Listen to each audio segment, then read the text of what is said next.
I'm here at the Taipei Bike Show and I'm on the hunt for all the latest and greatest urban cycling tech. There's loads of weird and wonderful stuff here, including this 4-seater bike that's designed to be fun for the entire family. So I'm just going to go for a quick ride on this with all of my mates.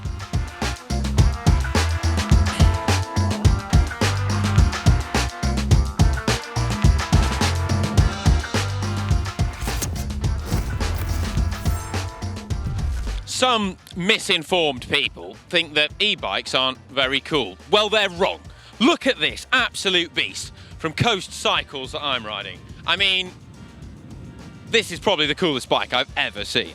People always go on about 23mm tyres, and then it was 25's the fastest, then it was 28's the fastest. This has got 4-inch tyres, and they feel amazing.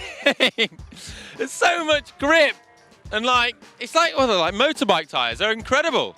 Coast has really thought differently about bike design, so rather than have the traditional diamond shape, where it's got something completely different, but this is a bike designed for urban environments and to be really practical. So it's interesting to see the different design choices that have been made. So you've got these massive fat tyres that, well, are really good for low speed, short turn maneuverability. They've got loads of grip and loads of puncture protection, but also are really comfortable. And then you've got the suspension as well to add even more comfort. This massive seat that's like a sort of chopper have multiple passengers on a bike like this. You can sit, you can put pegs on the wheels so you can have footrests for those passengers. And there's mount points for luggage as well. And carrying loads of luggage isn't a problem because you've got a motor to assist you. So it's great. And for added practicality, the Gates carbon drive down here as well, so minimal maintenance compared with if you had a normal chain drive system on the bike as well. Nice. Tell you what though, I could really see myself cruising around the mean streets of Bath on one of these.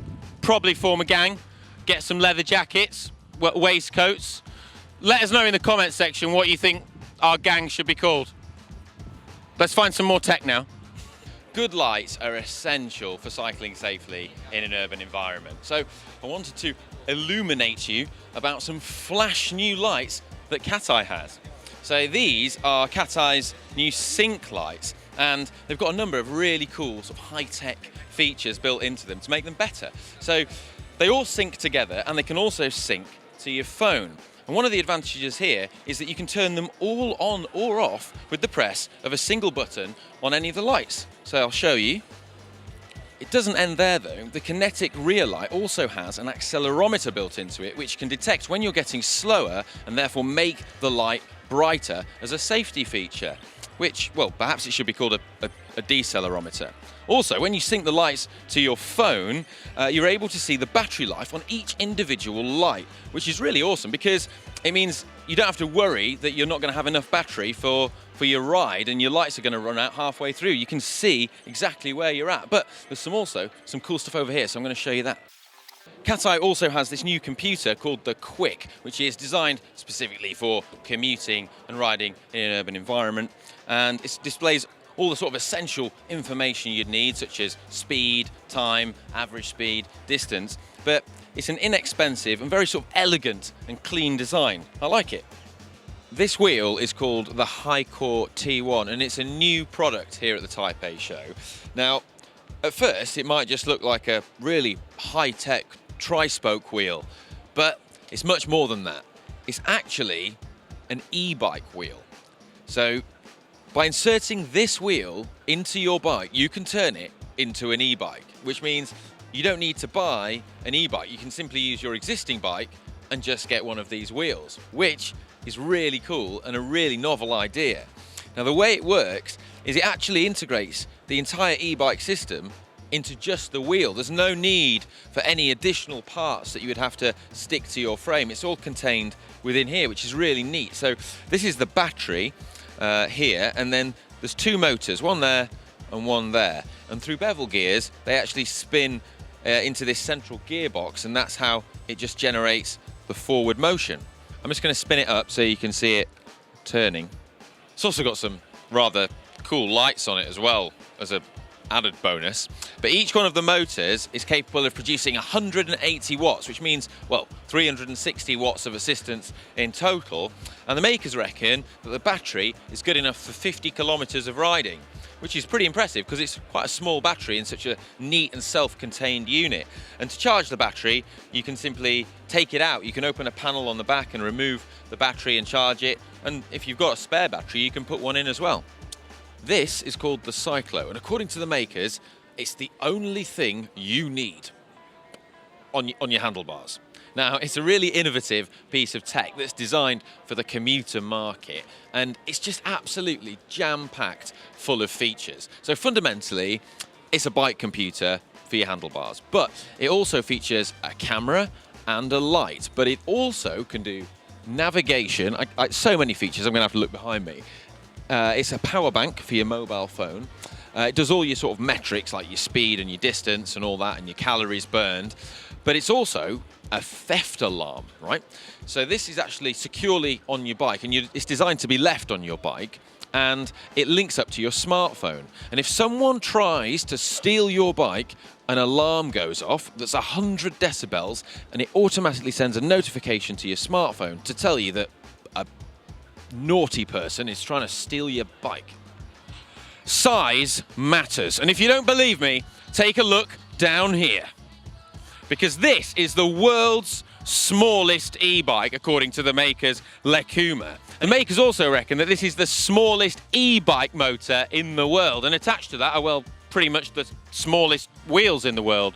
You get 250 watts out of this though, and 15 kilometers range, which is awesome. And this bike is designed to kind of address the needs of people who want to use a bike as a mode of transport in an urban environment, but also other forms of transport as well, such as trains, buses, and even aeroplanes. And to that end, the battery that's fitted neatly into this tube is designed to be safe to be taken on aeroplanes. So obviously, it's nowhere near as fast as a full-on road bike, but it's still a lot faster than walking. E-bikes, if you haven't guessed already, are really big here at Taipei this year, except for this one, which is really small. So let's see how small it goes down when it's packed up. How cool is that? That is really compact. And it's got these wheels on the back down here so that you can use it as like a trolley to move it around to make it easier. For an e-bike to go that small, that's incredible. It's like a transformer.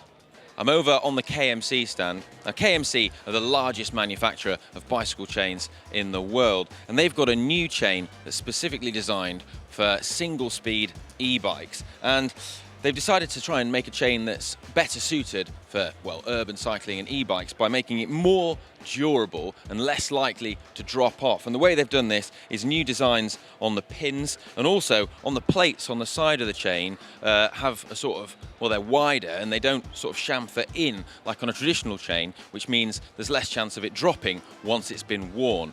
But it's great to have a chain for your e-bike that's, well, going to last longer and isn't going to wear as fast.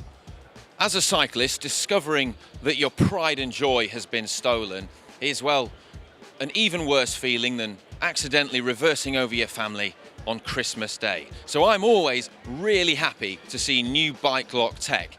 And here at the ULock stand, they've got this. Now this is a D-lock with a thumbprint scanner, which you use to unlock it and lock it. Well, it's not just a thumbprint scanner, it's also a fingerprint scanner, and you can store up to 20 different fingerprints on there, which is, well, really awesome. But should the thumbprint scanner fail or be damaged by a horrible thief, then there's actually a backup key that you can use to lock and unlock the lock too. And the battery life for the thumbprint scanner lasts for 2,000 scans, which is really long. And there's a USB port to charge it, so you can also charge it out and about if you've got a power bank. In addition to this little one, there's also a big chain lock and some larger D-locks as well as a full range. But yeah, really cool. D-locks and chains are great for securing your frame and your wheels, but the smaller items on your bike that are held in place by Allen bolts can be harder to secure against those pesky thieves. But fortunately, Hex Locks has a really neat and innovative little tiny gadget that can solve that problem. You can take a standard Allen bolt or hex bolt anywhere on your bike and you can turn it into a security bolt with this simple insert. They're available for different size bolts and they're made from a medical grade stainless steel to stop them corroding, which is a really nice feature. And I just think they're really great for securing something like your seat post so that thieves can't steal your seat post. Oh, and if you were wondering, what happens if a thief gets hold of one of these keys? They can just go around unlocking all these bolts. Well, they can't, because the keys are all different and you need to have the right key. I've spoken about Gates Carbon Drive on GCN before, and one of the best advantages of it is that it offers much lower maintenance over a traditional drivetrain with a chain, and this makes it great for urban cycling and commuting where you want less hassle. But in the past, it's been quite a premium product, and Gates is looking to rectify that with these, which are more affordable chainring sprockets for use in the drivetrain. They're now made from a composite material which reduces manufacturing costs, and it's great to see this kind of tech becoming more affordable and more mass market in bikes that are going to cost much less money than they did before. And over here I've spotted, if you can see on the wall, that's one of the Schindelhauer bikes from the Red Hook Tech video. One of the trends we're seeing is that urban and commuter tech is becoming increasingly low maintenance and hassle-free, which is exactly what you want for that kind of riding. And Schwalbe have got a new tyre system, which is particularly exciting. So this is an airless system, and it's basically designed to avoid punctures. The system has three main components. So you've got the traditional sort of tyre rubber outer layer, then you've got this blue strip down the middle which holds the bead in place, and then in place of the air you've got this material that sort of fills the void, which is the same sort of material you might find in your Adidas trainers. The main advantages of this system are that you avoid punctures and you don't have to pump up your tyres regularly before rides. There are a couple of disadvantages, so it weighs considerably more than a standard inner tube and a tyre, and there is increased rolling resistance, but it's designed mainly for e-bike use, and for commuting, well, it's a welcome trade-off. All right, I hope you've enjoyed our look at the latest new urban cycling tech, and if you have, then please give this video a thumbs up and subscribe to the channel. And if you want to watch more of the latest new tech from Taipei, you can click down here. I've got to commute home now through this urban metropolis in the rain. It's kind of just like being in England. Bye.